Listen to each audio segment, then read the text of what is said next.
Hi hello నమస్తే welcome back to our channel today tomorrow this is Tanvi. So ఇవాళ నాతో పాటు నా కో యాంకర్ యామిని ఉంది. అసలు తెలంగాణలో టీఆర్ఎస్ ఓడిపోవడానికి గల కారణాలేంటో ఒకసారి తెలుసుకుందాం. Hello Yamini. Hi Tanvi. So చూసాం నిన్న ఎలక్షన్ రిజల్ట్, అందరూ డిసప్పాయింట్ అయ్యారు. అసలు 62-65 వస్తాయని చెప్పేసి కేటీఆర్ కూడా ఆ ముందు రోజే ఫుల్ ఆఫ్ కాన్ఫిడెన్స్తోనే ఒక ట్విట్టర్లో కూడా పోస్ట్ చేశారు హ్యాట్రిక్ అని చెప్పేసి. ఓడిపోవడానికి గల మెయిన్ రీజన్స్ ఏంటి? Right Tanvi. Actually first of all reason ఏంటంటే కర్ణాటకలో ఎప్పుడైతే కాంగ్రెస్ పార్టీ గెలిచిందో ఇక్కడ తెలంగాణలో కొద్దిగా పార్టీ మీద ఆశలు పుంజుకున్నాయి. అంటే ఈ 2 సార్లు 10 ఏళ్ళు దాదాపుగా అంటే 2 సార్లు చాలామంది నిరాశతో ఉన్నారు.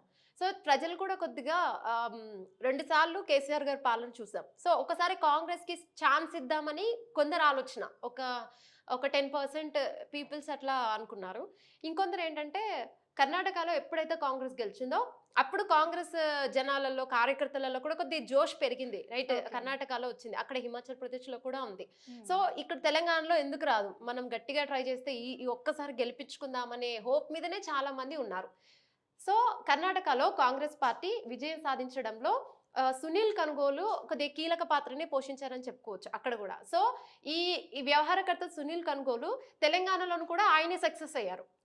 తెలంగాణలో కూడా సునీల్ కనుగోలు అంటే ఇన్వాల్వ్ అవ్వడం వల్లే గెలిచిందని కూడా ఒక టాక్. కాంగ్రెస్ ముఖ్య నేతలందరినీ ఢిల్లీకి పిలిపించి బీఆర్ఎస్ తో పొత్తు ఉండబోతుందంటూ కూడా స్పష్టం చేసిన రాహుల్ గాంధీ అదే సమావేశంలో సునీల్ కనుగోలును వ్యవహారకర్తగా వారికి పరిచయం చేశారు. సో సునీల్ కనుగోలుని పరిచయం చేసి కర్ణాటకలో ఎలక్షన్ గెలిచిన తర్వాత ఇక ఈయన అయితే అంటే అక్కడ సక్సెస్ అయింది కాబట్టి ఇక్కడ కూడా ఈయన చూసుకుంటే సక్సెస్ అవుతుందని చెప్పి పార్టీ వ్యూహాలన్నీ కూడా సునీల్ కనుగోలు కన్సర్న్లోనే అమలవుతూ వస్తున్నాయి. సో మొత్తం ఆయనే చూసుకున్నారు.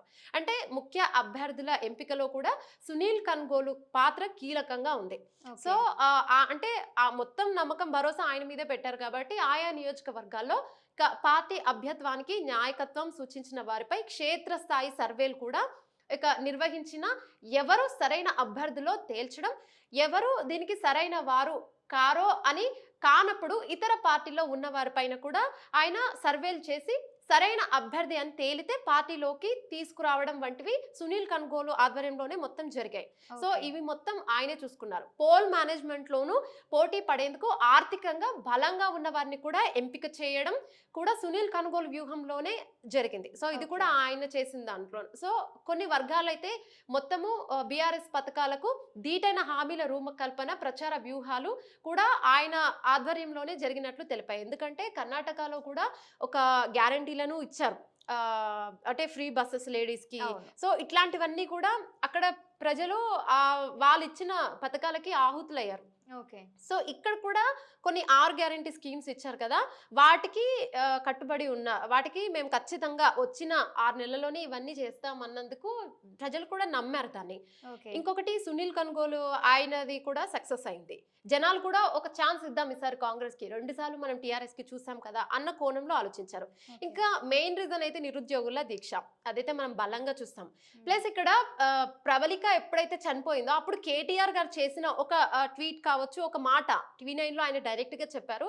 అది మాత్రం నిజంగా చాలా మందికి బాధేసింది. ఎందుకంటే ఒక ఆడపిల్ల చనిపోయినా కూడా అదొక సీక్రెట్ గా ఉంచాల్సిన విషయం. ఒక అంటే లవర్ తో అఫైర్ ఉంది, సంథింగ్ ఏదో జరిగింది, అమ్మాయి చనిపోయింది అన్నారు. కానీ అమ్మాయి పక్కా సివిల్స్ కి గ్రూప్ 4 గ్రూప్ 2 అన్నిటికీ ప్రిపేర్ అయ్యింది, తను అప్లై కూడా చేసింది, అవన్నీ కూడా చూపించారు. కానీ ఒక బాధ్యత గల మంత్రిగా ఉన్న మీరు ఒక అమ్మాయి మీద అలా నింద వేసి మీ ప్రభుత్వం మీద మాట రాకుండా తప్పించుకునేందుకు ఒక అమ్మాయి మీద అలా మాట వేయడం అనేది చాలా మంది తీసుకోలేకపోయారు. నిరుద్యోగులు తీసుకోలేకపోయారు, కొన్ని ఫ్యామిలీస్ కూడా తీసుకోలేకపోయినాయి. ఎందుకంటే చాలా మంది మళ్ళంటి అమ్మాయిలు గ్రూప్ 2 గ్రూప్ 4 కి ప్రిపరేషన్ అయ్యే అమ్మాయిలు వాళ్ళ పేరెంట్స్ ఎలా ఉంటారు, సో రేపు ఇదే మా అమ్మాయికి రావచ్చు, ఇదే మా అమ్మాయికి జరగవచ్చు, మా అబ్బాయికి జరగవచ్చు అనేది కూడా పేరెంట్స్ కూడా తీసుకోలేకపోయారు. సో నిరుద్యోగులు చూపించుకున్నారు ఈ ఎలక్షన్ లో, అది ఒకటి జరిగింది.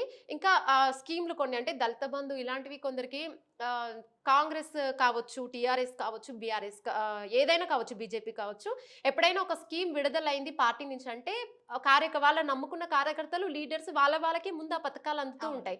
సో దళిత బంధు కూడా అలాగే జరిగింది. చాలా మంది హట్ అయ్యారు, ఎందుకంటే మీ చుట్టూ తిరిగే కార్యకర్తలకు మీ లీడర్స్ కి మాత్రమే ఆ దళిత బంధు వచ్చింది, మాకు రాలేదన్న అసంతృప్తి కూడా చాలా మంది ఉంది. సో ఇక్కడ ప్లస్ బీజేపీకి సపోర్ట్ చేయమని చెప్పి మందకృష్ణ మాదిగ గారు కూడా చెప్పారు. వాళ్ళ మాదిగలకు మాత్రమే నేను చెప్తున్నాను, బీజేపీ సపోర్ట్ చేయండి అని క్లారిటీగా చెప్పారు.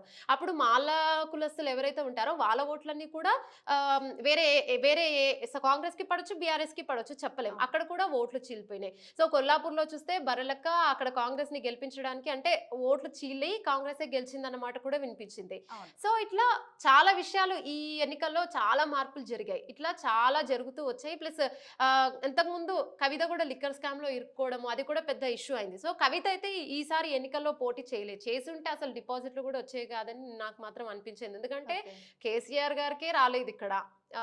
సో, ఇంక రేవంత్ రెడ్డి మాత్రం 2 చోట్ల గెలిచాడు. ఇది మాత్రం చాలా మంది. ఇంకా కాంగ్రెస్‌కి రేవంత్ రెడ్డి సౌండు, వాయిస్ ఆయన రావడం ఇంకా బలం పుంజుకుంది. సో, ఆయన లేకముందు సో, ఉత్తమ్ ఆ కుమార్ పార్టీకి రేవంత్ రెడ్డే ప్లస్ అంటారా? అంటే ఇక్కడ కాంగ్రెస్ ఇంకొక ప్లస్ పార్టీకి. ఇది ఇంకొక ప్లస్ అని చెప్పుకోవచ్చు. మెయిన్ రీజన్ అయితే ఆయన్నే కాదని చెప్పుకోవచ్చు. ఎందుకంటే బై మెయిన్ ఎలక్షన్స్ రీజన్ ఎవరు మెయిన్ అనుకోవచ్చు? రీజన్ అంటూ ఎగ్జాక్ట్‌లీ ఏం లేదు తన్వి. ఇప్పుడు మనం చెప్పుకున్న అన్ని ఒక్కొక్కటి ప్లస్ పాయింట్స్ అయ్యాయి. కానీ ఎందుకంటే ఫేస్ ఆఫ్ ది పార్టీ అయితే రేవంత్ రెడ్డే కదా! యాహ్! రేవంత్ ఇప్పుడైతే. రెడ్డికి ఎందుకంటే బై ఎలక్షన్స్ జరిగినప్పుడు కూడా రేవంత్ రెడ్డి ఉన్నారు. అప్పుడు బై ఎలక్షన్స్ ఎక్కడ కూడా మన కాంగ్రెస్ పార్టీ అయితే ఎక్కడ కూడా బై ఎలక్షన్స్‌లో ఎక్కడ గెలవలేదు. అప్పుడు కూడా రేవంత్ రెడ్డి ఉన్నారు. కానీ అందులో మైనస్ పాయింట్ ఏంటంటే అధికార పార్టీ బీఆర్ఎస్ ఉన్నప్పుడు అంటే టీఆర్ఎస్ ఉన్నప్పుడు ఈ ఈ ఒక్క నియోజకవర్గంలో అంటే బై ఎలక్షన్ జరిగినప్పుడు సాగర్ కావచ్చు, ఇంకా దుబ్బాక కావచ్చు. ఈ ఒక్క ఎలక్షన్‌లో కాంగ్రెస్‌ని గెలిపిస్తే ఏమొస్తుంది? పైన ఉన్నది బీజేపీ ప్లస్ ఇక్కడ ప్రాంతీయ పార్టీ బీఆర్ఎస్. రెండిట్లో ఏదో ఒక పార్టీ వస్తే బెస్ట్ అని ప్రజలు ఆ ఒక్క నియోజకవర్గంలో వారికే పట్టం కట్టారు. బై ఎలక్షన్స్ ని మనం పెద్దగా తీసుకోవాల్సిన అవసరం లేదు.